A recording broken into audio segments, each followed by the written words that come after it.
Hello friends, welcome to TrendTechGuide. Today I will show you how to delete responses on Google Forms. If you are new to our channel, don't forget to subscribe for more informative content. So let's start. First of all, over here you can see I am in my Google Form. This is one of my form which I recently created.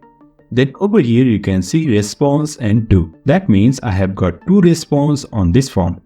You can see here is summary of the form and question and the response from the individual.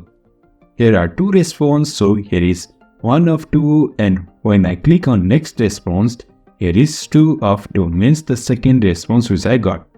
To delete this response, first of all, if you want to delete individual response, then you can simply click over here. Here is delete.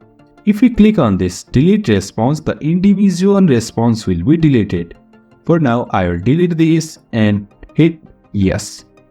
And you can see one of my response is deleted and here is just one response is left. Now to delete entire response, all you need to do is go over here to this 3 dots and click on this delete all response. Be careful with this as all the response will be deleted, and click on OK. And you can see here all the response are deleted. In this way we can delete response on Google Forms. So if you find this helpful, please like, share and subscribe.